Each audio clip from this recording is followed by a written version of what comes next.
Thank you for inviting me to speak today. This afternoon I'm going to talk about my personal experiences as an advocate of baby wearing. And most baby wearing advocacy takes a very personalised one-on-one form, with parents talking to other parents about their slings on the playground and things like that. My own advocacy took a much more public form when my husband was thrust into the limelight as a local baby wearing celebrity, after being harassed by police for wearing our baby in a sling in January this year. Before sharing my baby wearing journey with you, how I became an advocate and outlining the details of the police incident and its aftermath, I'm going to tell you a bit about my family. So I'm a full-time mother of 2 daughters, aged 4 and 1. I'm a part-time master's student and a birth attendant. My husband Andrew is a full-time justice officer working for Victoria's Correctional Services. My baby is just desperate to play with this computer. We both have a Bachelor of Arts, him with majors in criminology and psychology and mine in political science and women's studies. Oh dear. Our parenting is labelled attachment style and includes commitments to home birthing, full-term breastfeeding, co-sleeping and of course baby wearing. So before I was a mum, in fact it was before I'd even decided whether or not I was going to be a mum, I had started networking with a home birth group as part of my PhD research. I was keen to hear their opinions and experiences of medicalised childbirth, and through that I became one of them, and they made me very, very clucky. They had regular gatherings at one another's homes, and I remember being invited to a sling demonstration, which I had no idea what it was, but thought that it sounded rather hippie and not at all for me. I saw women wearing their newborns in stretchy wraps and thought they were nifty.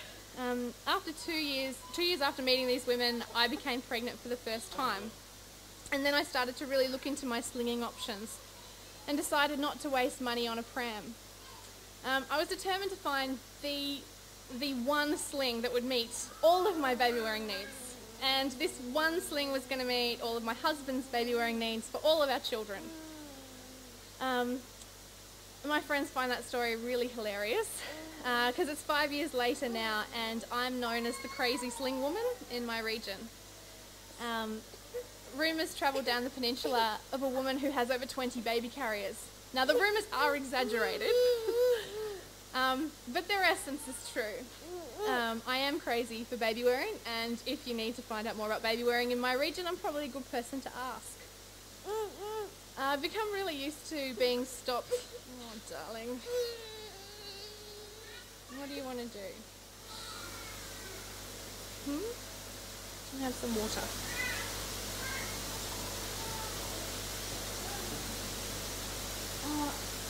I think she just wants freedom, which she can't really have at the moment. Okay. Yeah, I've become really used to being stopped in the street and asked about my slings, and now it's happened so often that now I'm quite comfortable initiating conversation with strangers about it when I see them looking on. One of my favourite moments came when I saw a mother looking at me wearing my baby in a May tie, and so I just started my usual, it's this brand and it's really comfortable and this is where you get it, and she said, oh no, it's not that. I actually spoke to you last year, and after that I got my own cozy and we love it. So that was really lovely. But the best baby wearing and a local stranger story is how I met my friend Sarah. I was accosted by a young woman with her baby in a stroller who yelled rather excitedly at me, "Another baby wearer in Frankston!" She scared the daylights out of me, and I thought she was just one of the local crazies, because we have quite a few. For one thing, she claimed to be a baby wearer, but her baby was in a stroller. So I just kind of backed away quietly and hoped never to see the woman who yells again. But we ran into each other time and time again and accidentally learnt that we were both named Sarah. We'd both given our daughters old-fashioned names. We both home birthed. And before we knew it, we were starting a homeschooling community together for our children who are now the best of friends. And all because I wore a wrap that day 4 years ago. Of course, not all my baby wearing interactions with strangers have been so pleasant, which is a significant point I shall return to shortly. Goodness gracious. Do you want any more? There you go. No? So in 2007, when I was pregnant with my first child, I'd never seen... I might just have to let her roam free. I'd never seen another baby wearer in my local town. I was drawn to baby wearing because I'd seen how snug it looked on the home birthing women I knew. I saw how content the babies were and noticed the discontent of many babies that I saw crying in prams around my local area. So baby wearing just made sense to me. It seemed to keep babies happy and parents hands free, so there really didn't seem to be a downside. We bought a woven wrap, and I remember pulling it out of the box straight away and practicing when I was still pregnant with the wrap with a Cabbage Patch doll. You right? Yeah, and wrapping my husband up with a Cabbage Patch doll on a wrap. It was fun.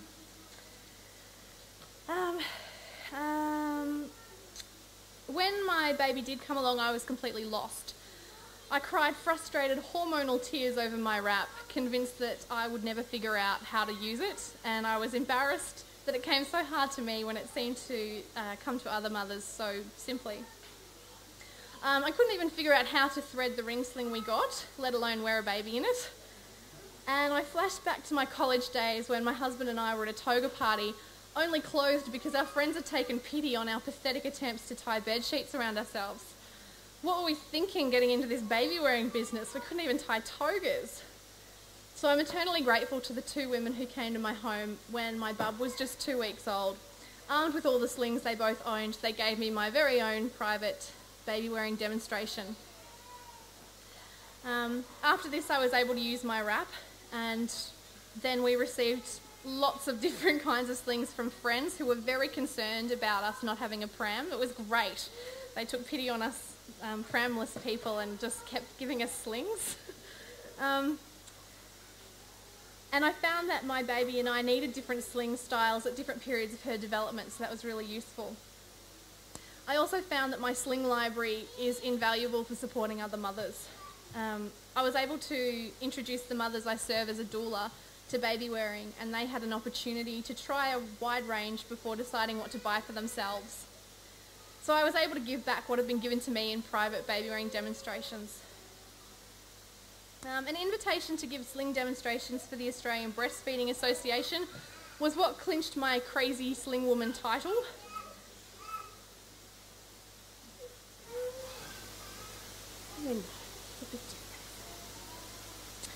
And 2 years running, I was a demonstrator at Melbourne's ABA events for International Baby Wearing Week. And through this volunteer work, I have made some great friends. For me, the most satisfying part of my baby wearing support has been watching my sister's journey. Melissa had her first child 18 months before me. She had a hard-structured carrier that hurt her back, and she gave up on it within 6 weeks, which I'm glad she did, because she could have really done damage to her and the baby had she not.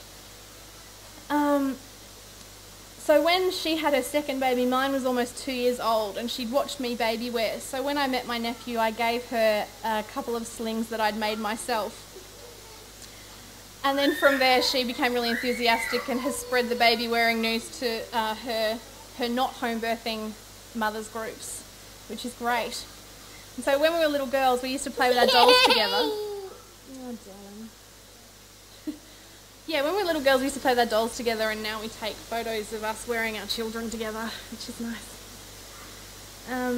Another aspect of my baby wearing advocacy came in the form of writing. I have a personal blog and a blog for my birth work, and on both of these I've written about learning how to baby wear and just catalogued the slings that we have and how cute the babies look in them, really.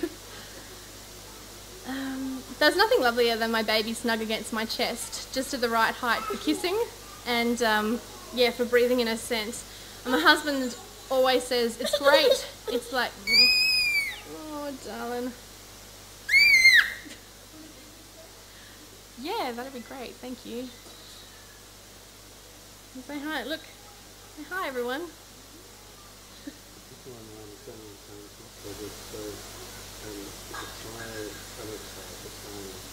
A little bit like speak straight ahead, and then we get someone here and someone here. I hope. Okay. Yeah. Thanks, Dave. Yeah, so my husband always says it's great, it's one long hands-free cuddle.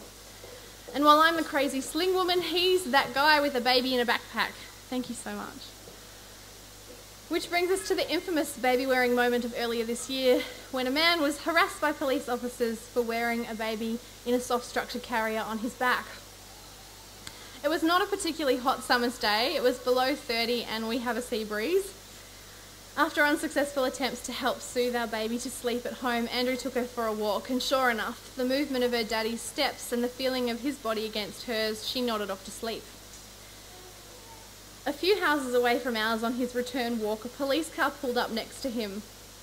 My husband didn't think anything of it at first and continued walking. Then another police car and 3 officers exited the vehicles and approached him. They said they'd received a call from a concerned citizen reporting that there was a man suffocating his baby in a backpack on the street. My husband was shocked, but cooperated with police, explaining that it's not a backpack, and permitted the officers to check that Nell was safe. Within 1 minute of stopping him, the officers admitted that our child was fine, and one might expect that this would have been the end of the investigation, but for some reason they felt it necessary to keep my husband and baby there in a street for 10 minutes and lecture him about choosing to baby wear. It's my opinion that the officers felt self-conscious after discovering there had been no need to stop my husband and I was acting on this, that they worked hard to find other reasons to legitimate their presence in our street. One officer stuck her hand into the sling where my baby slept and removed a small toy the size of her hand, which she was clutching as comfort.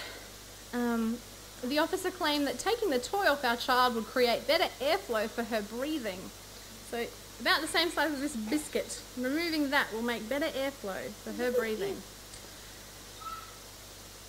The officer, she then moved on to adjusting the hood, which was keeping our baby's head secure as she slept. When Andrew told me what had happened, that was the part that really upset me. What person has the right to tinker with the safety straps protecting my sleeping child?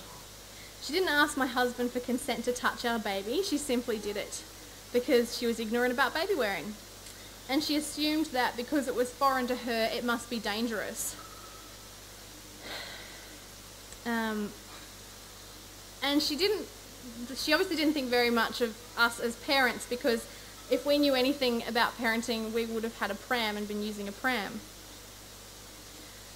Despite the initial concern being whether our child could breathe or not, they quickly moved on to other concerns. They told my partner it was too hot for the baby to be in a sling, and he politely explained that she was fine and that he was aware of heating issues and we'd warn her safely on hotter days with no negative consequences. They asked him to remove Nell from the sling and carry her home in his arms. This is something deemed so unsafe in hospitals, you're not allowed to do it. You have to push your babies around in plastic boxes in hospital corridors for fear of dropping a baby on carpeted floor. But these officers deemed the risk of the father dropping the baby onto a concrete footpath safer than leaving her secure in her sling, which she was in no danger of falling from. A sling designed for the purpose of carrying babies safely. So on this, Andrew refused to cooperate on the grounds that removing her from the sling would wake her and leave her distressed, which I was very proud of him for doing that. I can't help but wonder what sort of outrage might be expressed if a police officer had reached into the pram of a sleeping child and loosened the straps without gaining consent from the parents. Aside from disrespecting personal boundaries, you don't risk waking a sleeping baby. Their parting words to Andrew were to tell him that from now on he should use a pram. He came home angry, which for my easygoing husband is a big deal. He rarely loses his cool, but he came home with a few choice words to say about the ignorance and arrogance of the 3 police officers. In our town you see a lot of really awful things. I know that I'm in Sydney, so you probably don't watch the AFL footy show, but our suburb Frankston is quite often featured on there. It's just known for being really dodgy. There's high rates of substance abuse in the streets, drug deals at our train station, parents smoking with their babies right there, breathing it all in, parents racing across train tracks trying to beat the train with the babies in the prams bouncing along, parents yelling, swearing and even hitting their small children in the shopping centre. We've called the police on a number of occasions because scary members of our community have been having punch-ups outside our house, or psychotic episodes in our driveway was the most recent one. But the rent's affordable for a single income family, and for the most part the police do a great job of trying to make the best of a bad suburb. So it baffles me that not one or two but 3 police officers and 2 police cars could be spared in our town to tell a sober man who works at the Department of Justice how to parent his content sleeping child. My husband lodged a complaint with the Ethical Standards Committee for Victoria Police. For him, the choice to do something about what happened was based on one simple thought, which was, what if the 3 police officers had pulled over my sister the first day she gave baby wearing a go? She would have been scared off doing it publicly ever again. He thought about other friends who baby wear. We have friends with anxiety disorders for whom baby wearing provides a lot of peace of mind. We have friends who have autistic children, and had the police stopped them, it just would have been absolute chaos. So Andrew didn't want anyone else to have that experience. Weeks later, the police responded that no ethical standards had been breached, and added that they were surprised that this incident had been reported at all because the 3 police officers were quite pleased with how they had handled it. The fact that one police officer has children of his own was used to justify their conduct. He may have kids, but he clearly does not own a sling. Andrew responded one last time, reiterating his concerns and once again outlining the many ways the 3 police officers unnecessarily crossed boundaries that afternoon. He also sourced some information on safe baby wearing and included it with references in the letter. In the immediate period following the incident, I created a Facebook album of photos of Andrew wearing Nell in the sling, and I made the album public. Oh, is that what it is? Thanks. The album description outlined what had happened with the police, and that album went viral. The following day, Andrew received phone calls from 2 television stations, a magazine, a newspaper and 2 radio programs, all keen to talk to him about what had happened. From this point, Andrew made choices that really worried me. A graduate of political science, I'm very untrusting of mainstream media, but Andrew asked me again, what if it had been Melissa, my sister? And aside from that, I wasn't the one who was pulled over, it was him, so it was his story and he wanted to share it. So I held my breath, and I did manage to score just a few nice surprises from the media. Andrew spoke with Channel 9 News, 3AW and the Herald Sun newspaper. There were more invitations, but he felt that that was enough, and some of the requests were far too invasive and would have disrupted the girls' lives too much, such as waking them 3 hours earlier than usual to appear on a breakfast show. Just no. The radio station focused on the police's intrusion into our personal lives and played up the nanny state angle.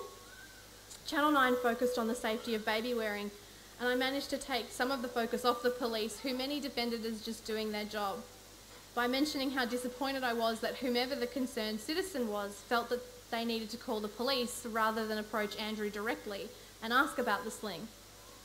Unfortunately, there were more newsworthy stories that day, so we got bumped. I was disappointed because it would have been almost impossible to have spun that negatively, but as a friend pointed out, that was probably why we weren't newsworthy enough. We were too educated and too well-spoken and too level-headed about the whole thing. The Herald Sun piece left something to be desired. They raised the tragedy from 2011 of a mother wearing a newborn under her jumper in a sling and the baby dying of SIDS. They also sought a quote from KidSafe, an organisation that possesses no information on or experience with baby wearing, but has recalled faulty prams. The spokesperson suggested baby wearing is only safe if the baby's worn on the front, not the back, as Andrew had carried our baby. This was the most disappointing aspect of the media attention, but Andrew did manage to get in a quote about baby wearing being safe and carrying having no more risks than a cot or a pram. He also plugged baby wearing's practicality, leaving parents hands-free while giving baby and parent the feel of a hug. The silver lining of the Herald Sun piece was that Melbourne's most widely circulated newspaper included a beautiful colour photograph of a dad wearing a baby on his back in a soft-structured carrier, and a picture's worth 1,000 words. A couple of months after this, I was at a sling meet on the other side of the city. I was admiring a woman's soft structure carrier, which was the same brand that we had, but in a different colourway. I told her I had the same brand, and she replied, "They're beautiful, aren't they? I saw a photo of a guy wearing his baby in one in the news a few months, and I knew I had to get one." So, score. Very happy to tell Andrew about that. A few days after the controversy, Andrew and I threw a baby wearing demonstration in the heart of Frankston. While I was astounded by the police, the more pressing issue for me was the ignorance of my local community, something that needs to be addressed. We felt that a baby wearing presence in the streets would help. There were mothers, a couple of fathers, a child-free woman who had been baby-born 20 years ago, babies, toddlers, preschoolers and even 5-year-olds, all trying out our woven wraps and stretchy wraps, soft structure carriers, may ties and ring slings. And even some of the children were wearing their teddies and dolls in toy slings. In chalk, the children decorated popular open space with their drawings, and one of our women scrawled, "Ask us about safe baby wearing," in huge letters.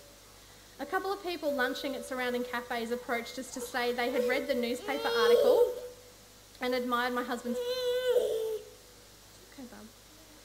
parenting and taking a stand for it. What's wrong? Between... I don't have a wife right now, sorry, Bob. We chatted to local passers-by about what we were doing and why, and we had a lot of fun catching up with each other. While we were there, one of our local journalists came down to interview Andrew, myself and anyone else, and they got a great photo of those who managed to arrive at the start all wearing our kids together.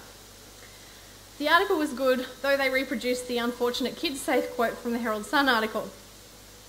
I was also quoted in this local newspaper piece, saying that Andrew's harassment was not an isolated event, though a first for the police. The fact is that living in Frankston, our baby wearing attracts abuse frequently.